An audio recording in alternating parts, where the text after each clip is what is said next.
everybody. Welcome to episode 39 of Eat, Drink, Write, an Urban Fantasy Whiteboard. Today's topic is going to be how to write Act 1, getting that story going. But first, how was your week? How was my week? It was pretty good. Work's gotten busier, and I'm trying to do, I think I said last week that all of my cells had died, so I restarted that experiment, and so I've got those going. And then I ran out of a reagent that I need because it was supposed to be here and it's not here. So we'll see how that goes, and maybe these cells will also die again, and that's fine. Isn't it your job as the lab manager to order those things? See, I ordered them. UGA did not push through the order. Oh, I see. Okay. So there's that. Ma'am. Yeah, so I mean, but it's been a good week. It was stressful at the beginning, and then it ended pretty chill, so it was good. I did not get done a lot of writing. I did a little bit of the rewrite, but otherwise, I was too busy this week to really focus on it, so I didn't do much writing this week. Yeah. Hopefully I'll get to this coming week. So we'll see. I did no writing this week because I was in court all week. Yeah. 5 days of digital court. It was crazy. We were actually supposed to record this episode Wednesday. We try to record on Wednesdays to come out the following Tuesday, and I couldn't do it. I was exhausted. So we're running a little late on this. It will still be posted on Tuesday. Mm-hmm. But I was tired. Just finished all the court orders that I had to get done, and then I still have to do all the court follow-up, plus prepare for October, which is right around the corner. Right. Also, the day after this comes out, no, the day before this comes out is my birthday. So we're kind of celebrating a little bit today. Daughter number 3 and her husband came home. She's in her 90s now, so y'all be nice to her. Not in my 90s. I like your daughter number 3 better. She said, "How's it feel to be 27 again?" I'm like, "Oh, yeah. She's the brown number." So that was fun. We went out to eat today with Jordan and her husband and Riley, and we all debated whether it was safe for them to come because Athens is a hot spot right now. But her classes are all digital, so she hasn't been really in touch with anybody other than at the grocery store, which anybody could get COVID at the grocery store. Right. Yeah. So I do miss my kids, and this birthday celebrations being apart is kind of hard. Yeah, it's really hard. Also, some bad news. My paralegal, Natalie Santos, she is my right-hand person, and her brother-in-law died from COVID yesterday. Yeah. How's she doing? She's okay. She's trying to stay strong. She's got 4 kids. It was her husband's brother, and the in-laws live right across the street, and they've lost already another son. So this is the second son that they're burying. Wow, that's rough. So it's just a really tough time. And she came to court all week. That woman is something else. She is something else. She is amazing. And she, I told her, I said, "Please take off, be with your family. They need you." And she's like, "No, if I don't do this to keep myself centered and occupied, I will fall apart. So I need to be here." And I said, "Okay." Well, I'm that way too. I very much prefer to be busy when things go down. So yeah, man, that's so unfortunate. Give her my well wishes. I definitely will. I'm really thinking of her a lot. So yeah. What are you eating and drinking today? I'm not eating anything at the moment because we're recording this so close to dinner time that I didn't want to do a snack or anything like that. So I'm gonna cook dinner after this. But we're gonna grill out some sausages and some veggie kebabs. So that's gonna be what we're going to eat. And then I'm drinking rooibos tea, so my red tea, because I'm a little hungover today. And I didn't want to do the alcohol thing again. So you did your drinking before tonight's episode. I did. I had birthday dinner, so they took me out to Cheesecake Factory, and I took pictures of everything. I'll post it all because really that's my podcast food today. Oh yeah. I had sparkling wine there, and I'm continuing the sparkling wine here. Lovely. With my beautiful gold and white polka dot straw As a birthday should be. in my new glass that daughter number 3 gave me. That was one of the Oh, things I asked for was yeah. glasses because I love to have the drinks for our podcast in these Those are cute. fancy glasses. But they're glass, which was Oh. hilarious because her husband Darius said, you bought glass? And she's like, yeah, that's what my mom wanted. And he's like, but it's your mom. Oh, wow. Called out by the son-in-law. Very strong reputation for breaking the glasses. You So- do, but you don't just say it. But at the Cheesecake Factory, I ordered a whole bunch of little small plates that Daddy and I shared, and then Jordan and Darius and Riley got their own meals. But I got Brussels sprouts and cauliflower and shrimp and mushrooms, which are all keto, Yeah. although they were breaded. So when Less we got keto. them, I'm looking at it going, this is probably not keto. Right. But they were very good. And I said, it's my birthday, so I'm going to enjoy it. So that's what I did. absolutely. So I've had a few drinks. So Taylor is going to be doing most of this podcast. Oh, great. Awesome. Either that or I'll be talking so much she'll have to try to shut me up. One or the other. Right. But I have jokes. Oh, good. Hit me with them. Okay. So I couldn't find anything about writing Act 1. There really just wasn't anything Right, on that. yeah. So I tried to find writer jokes. So did you hear about the writer who jumped out the window on the 15th floor? No. He could have gone to the 16th, but that's another story. That's a good one. And then what's the difference between a park bench and a writer? What? A park bench can support a family. Oh, I think That's every the right writer word. listening to this understands that. that's rough. And then yesterday I saw a man pour all his Scrabble letters onto the road. I asked, so what's the word on the street? No. Oh, you didn't like that one? It was fine. It was fine. It was fine. I tell y'all, I ask every week for people to send me jokes, and you're stuck with what you got until you do. Man, maybe they like it. Maybe that's why they're not sending you any. I highly doubt it, but that's possible. All right, so how to write Act 1. What is Right. Act 1? Yeah, so writing Act 1 is part of it's a 3-act structure, and you guys have probably heard about it before. It's something that gets talked a lot about in terms of writing and trying to figure out how to plot your story and where you want to go with your story. So it's a model used to structure a story into 3 separate parts, which would be Act 1, Act 2, and Act 3. Also known as the setup, the confrontation, and the resolution. Yeah, there's other formats out there, but this is probably the most, I wouldn't say famous, it's the most known Yeah, of the structures out there. And we'll probably do episodes on the other type of structures that there are out there as well. Right. How do you know if this 3-act structure is right for you? This Act 1, Act 2, Act 3? Because I've seen so many articles about other kinds of structures. So how do you know? Structure doesn't necessarily mean rigid planning. Like I'm a pantser, as everybody knows, and you're more of a plotter. right. That's not what story structure means. Yeah, no, it I would think that's a be- good thing to point out. Yeah, it's not that you have to pre-write or anything like that. It is more about structure doesn't mean equal. It doesn't equal outlining or pre-writing. It's kind of, I don't know how to put this. It's like a foundation, like the foundation of your house.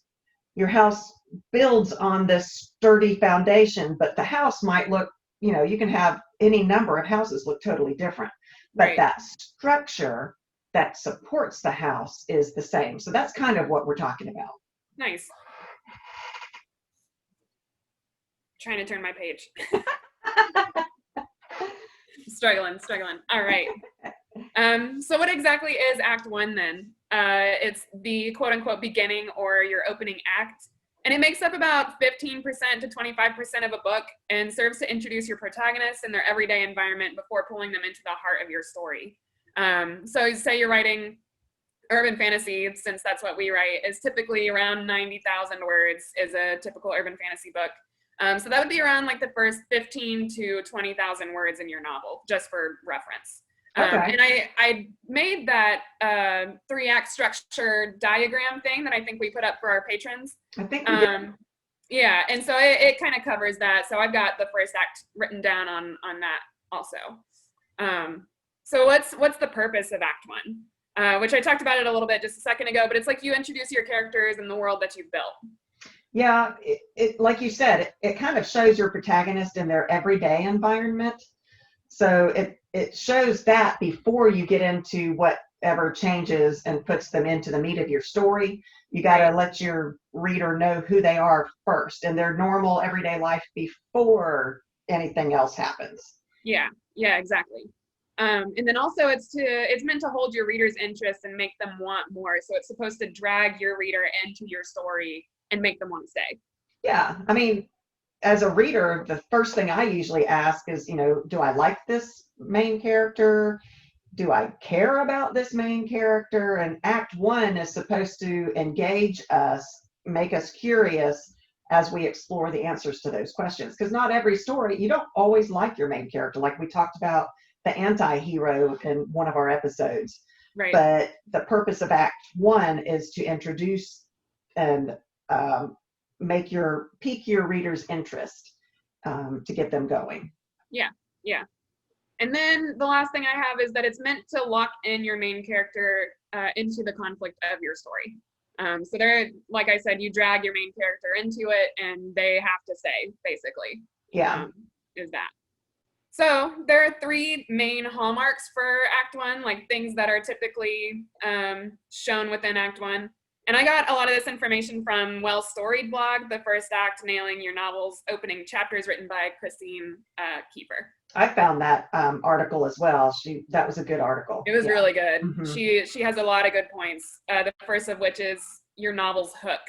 So that's like the first thing that really gets your reader engaged with your story. It's like one of the first things that should be in Act 1.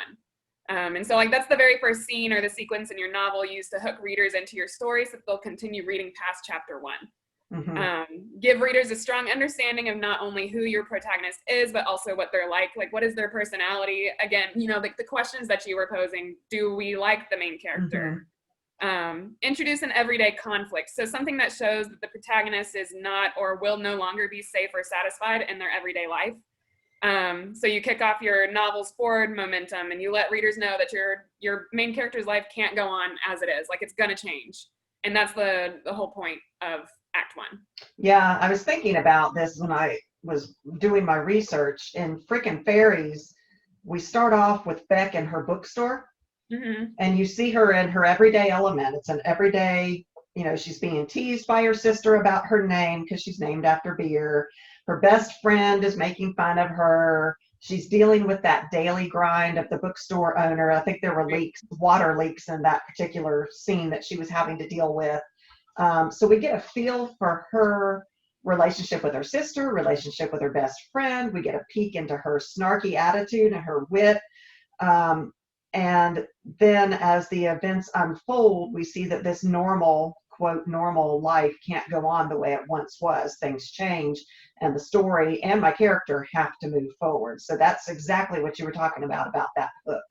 Yeah, that's actually a great example because like the change in her life is so drastic too. The way that she gets drawn into her conflict.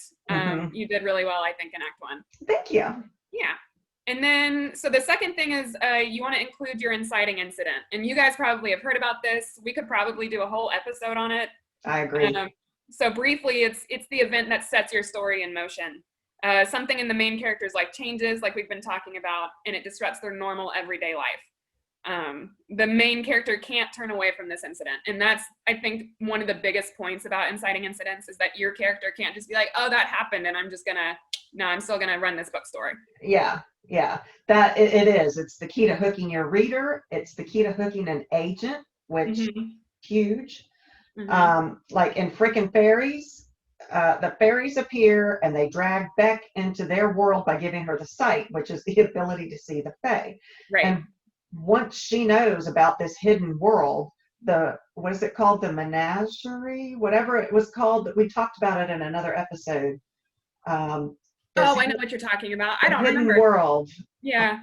Menagerie may not be the right word, but this I don't, hidden world, once she is brought into that world, she can't unsee it. She can't yeah. go back to what it was. And in this particular book, she has no choice, even if she wanted to. Even if she wanted to say, I'm just going to do my bookstore thing, la, la, la, la, la. I don't know anything about it, because she ends up jinxed. And if she tries to walk away from this conflict that they're dragging her into, she has unforeseen consequences that she has to deal with. So that was my inciting incident in Frickin' Fairies. Yeah, you were really mean to Beck. I threw lots of rocks, boulders maybe. Oh, and they're great too. Like, it's absolutely something that would be like, oh, that sucks for her. I want to see how badly this can suck for her. How is she going to get out of this one? Right. And then the last kind of hallmark that you want to include in your act one would be the first plot point. And so this is the moment of no return, where the main character like engages in the story themselves, and you've made it so that they really cannot turn their back on it. They have been sucked into this conflict and they can't leave. Yeah. And sometimes this is the same as the inciting incident, because it sounds very similar to what we were just talking about. That's true. I was trying to come up with ideas of examples of what this is, and it made me think about the Hunger Games. This is a point in your story where this first plot point is where you're starting to raise the stakes. So think about in Hunger Games when Katniss volunteers to take her sister's place in the games. That is a point of no return. Oh, that is what sucks her into that plot. That is your first plot point. That's a really good example, because I think you can also argue that the inciting incident would be the fact that her sister's name was pulled out of the raffle. So like that would be the inciting incident, and then the first plot point could be, she volunteers. Yeah.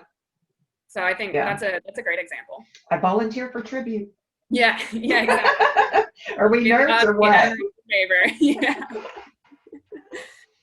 So what else should be in Act One? Because you've got those three hallmarks, but there's more that happens in between those things. So you've got the additional scenes between those three hallmarks. It's not only about the hook and that inciting incident and the first plot point. More happens between each of these to push your character towards joining the story. You had a note there. I had to turn the page. Oh, I see. Yeah, it doesn't just push your character in a new direction. It pushes your whole story into that new direction, leading it towards Act Two. Yeah. Yeah. And then it also shows us more about the world and characters, because you're doing world building in this first act. You've got to do something to show this is how the world is set up. This is the magic that's involved in it. This is, how things are. These are the rules and that kind of stuff. So you want to include all of that. Yeah. Another thing that you can add in is a mentor character, which we did an episode on that recently. And it's not necessarily necessary to have a mentor character, but it's wildly popular to use them. This character helps to convince your main character to join the conflict of your story. So the first act is a good time to introduce that type of character if you want to add one in. Yeah. It also shows you the first unusual thing to happen to your main character and how do they respond. So that's not necessarily the inciting incident, but like just something that's very different that shows you the personality of your main character that you're trying to get your audience to be like, yes, I want to root for this person. Yeah. And your point is how they react to it. That is a huge point, because that gives us so much insight into who this person is to help us decide whether we like this person or not. Right. Are they going to turn their back on it? Are they going to be jerks about it? Or are they going to embrace it regardless of the harm that might come to themselves to deal with it? So yeah, it gives you a lot of insight into your character at that point too. Yeah, absolutely. And then you can also introduce more allies and more enemies. So like, your character might have a best friend that'll be important to the story, or they might have an antagonist at work that just, they really don't like them, and that also might be important to your plot. So you can introduce characters like these. You have a cast of characters, so you want to show them off and let your reader get to know them. You don't want it to just be about the inciting incident. I have a joke. Oh, geez. You said cast of characters, and then that made me think of this joke. Why do you always tell play actors to break a leg? Why? Because they always have a cast. Oh my God. Thank you for that little insert. You're welcome. You said cast. It reminded me of it. I did. That's ridiculous. Also, just another point, by the end of Act 1, you should have introduced your bad guy. Did you say that? You may have said that. No, I guess I didn't. I said enemies in general, but yeah. Oh, yeah, you did. So the bad guy, like in Frickin' Fairy's case, there are multiple bad guys. And so, generally all of the Fae are nasty people. Not that you would call them people, but they're nasty characters. So there are a lot of bad guys that she comes across.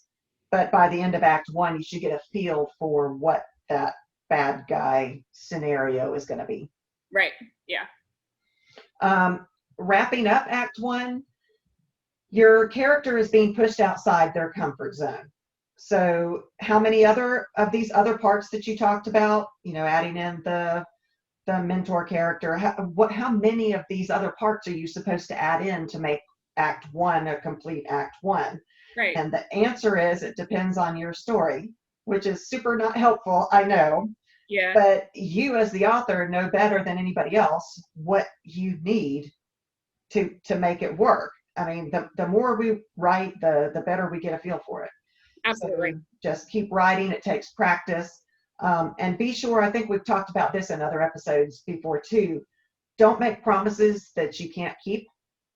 We had talked about this in terms of, I can't even remember, plotting probably, but don't promise something that you just let fall through the crack. You've got to fulfill whatever this promise in Act 1 is that you're setting up.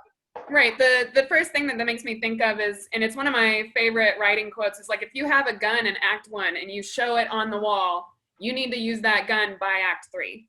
Yeah, there's something about Chekhov's gun or something like that. That is, that's exactly right. Don't let your readers down, and don't let your agent down.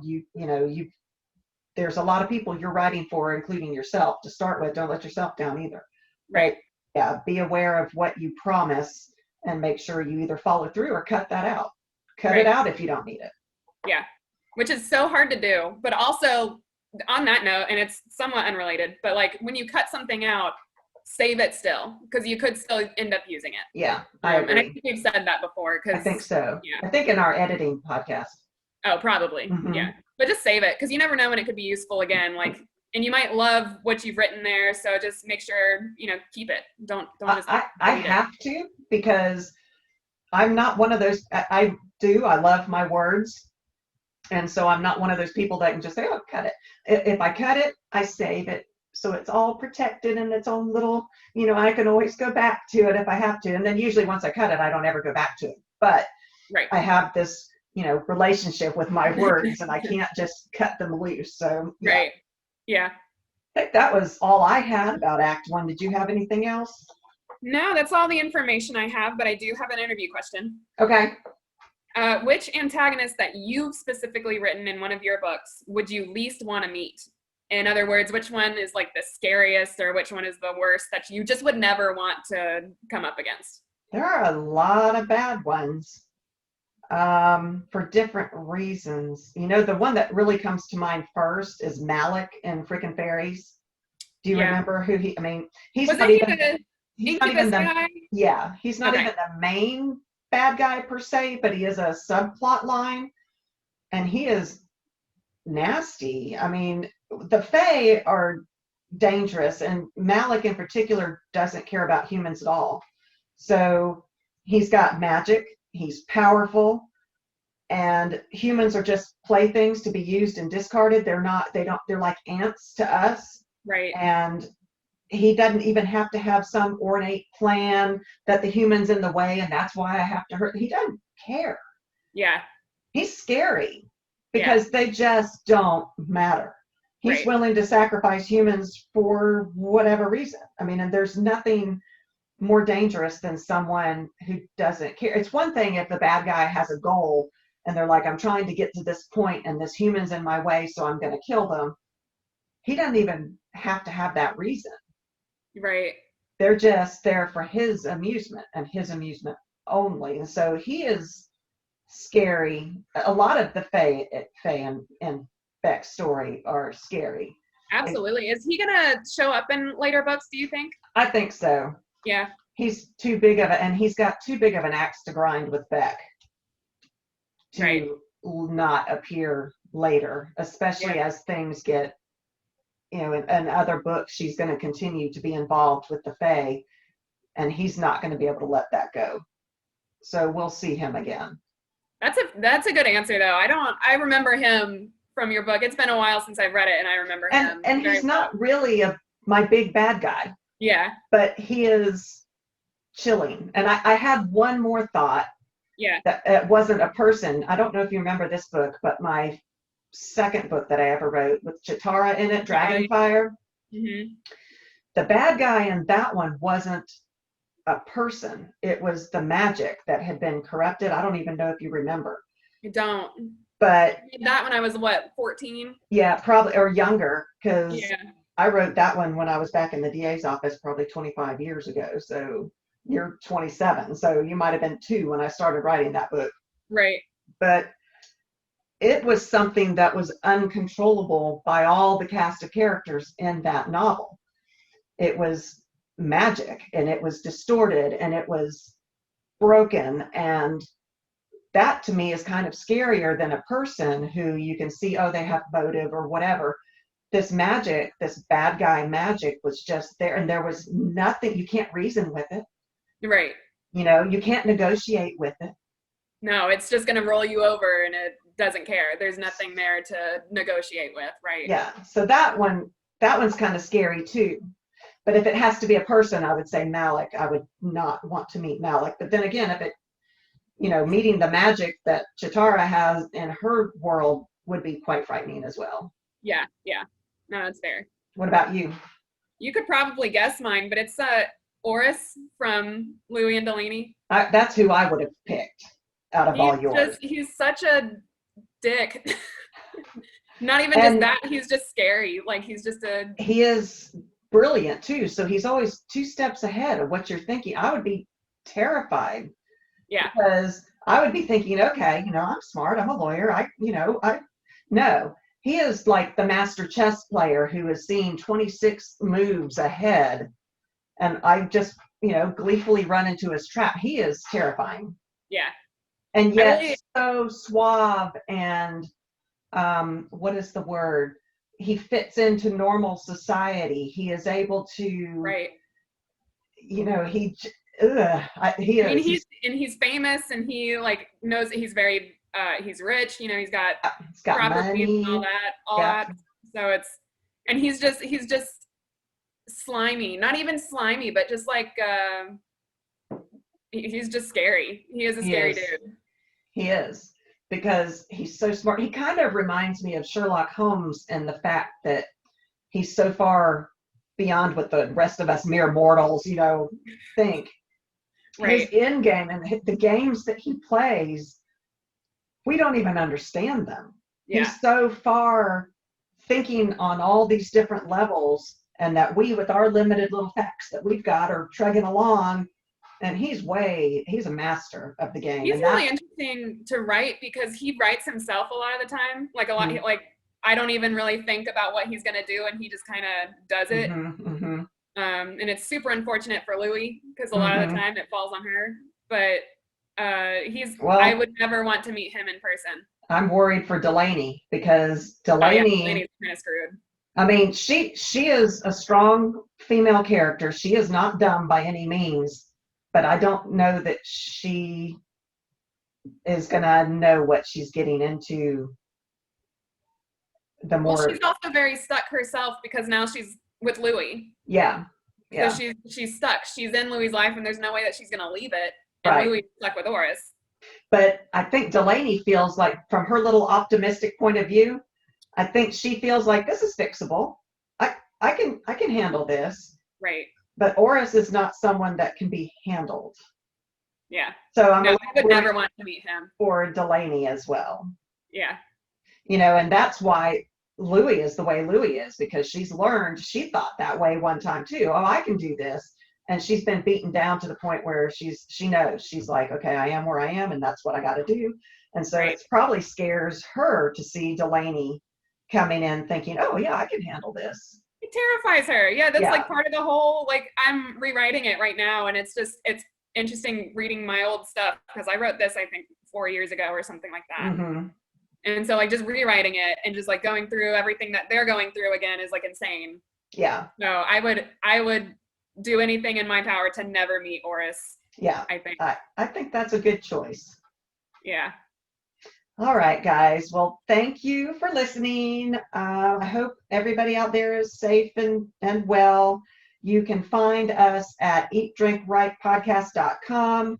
That has links to all our social media. We've got Facebook and Pinterest and everything. I can't. Twitter, Instagram. Yeah, we got all the all things. That stuff. So we're out there. Please email us. You can find our email there too. Give me jokes because I think I'm upsetting Taylor with my choices lately. It's not upsetting. I just some of them are interesting. So we need help. Let us know what you all want us to talk about. You know, a lot of our ideas we get off of Twitter from seeing what other writers are asking about. You know, what would you do about this? I'm like, oh, we got a topic. Right. But I don't have my outro in front of me. Did I forget anything? I think you did pretty great. That was good. Okay. I'm also, I wouldn't say drunk, but I've had quite a lot to drink with my birthday celebration that's going on. So as you should. You all take care. We are coming up on another Myth and Monsters, so that will be out shortly. That'll be out before this one will come out Tuesday. The Myth and Monsters will come out on the 30th, and then we'll have Wednesday. It'll be Wednesday, and then our next episode will be the following Tuesday. So. And everybody go and wish her a happy birthday in her 90s. In my 90s, I'm not 90. All right. Thank you all. We'll see you next time. Thanks, guys.